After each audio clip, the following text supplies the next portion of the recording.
The Young Turks brought to you by Carbonite Online Backup.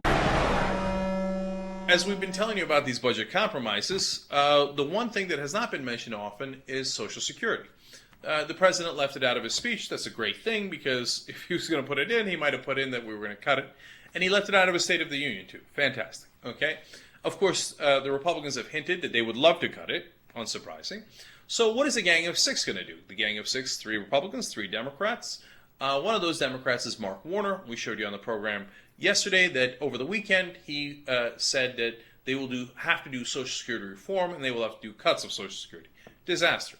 But don't worry, there's a Democrat on the commission who is a real liberal Democrat, we are told, and his name is Dick Durbin. He's the number 2 Democrat in the Senate. He's from Chicago, and he has now come out and spoken about what we need to do in terms of Social Security, and that is a disaster. Now let's give you some of the parts of that conversation. First, he talks about Paul Ryan's budget and Obama's hopes for a bipartisan bill. You have the House Republican budget from Congressman Paul Ryan, who I know and like, which is going to be placed somewhere on the right side of the spectrum. You have the president's suggestion, which will be on the other side of the spectrum. And if and when we reach an agreement, it'll be in the middle. A bipartisan effort, which I think has a chance to succeed. Already we're in a disastrous area. Why?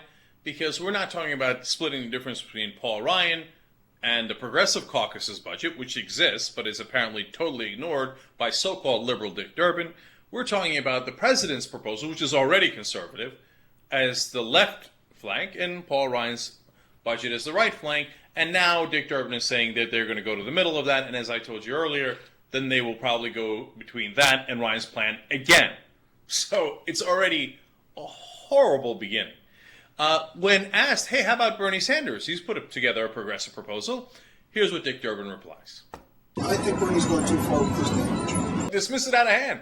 Bernie's going too far with his language. He's an actual progressive. No. We wouldn't ever consider a real progressive proposal.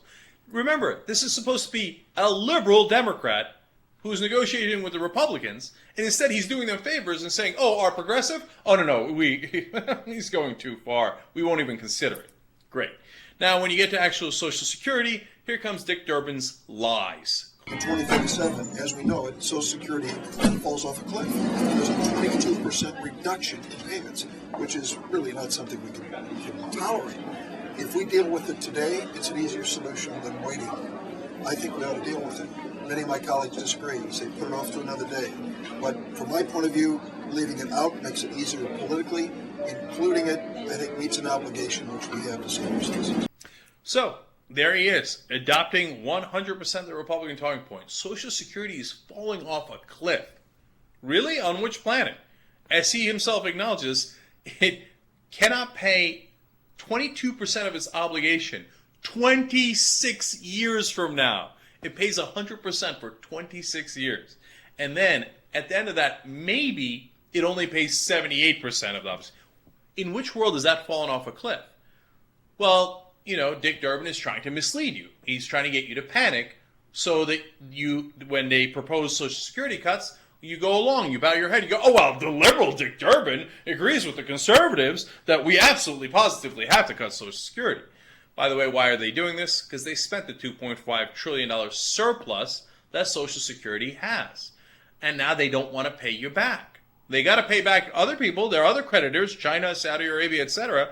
Well, when it comes to paying back the surplus you put in through all those years, well, they don't want to do it. So this is why I'm telling you, don't trust the Democrats. Okay, if you think they're going to protect your interests, look at what Dick Durbin's saying. Now, I don't laugh at that because I don't like Democrats.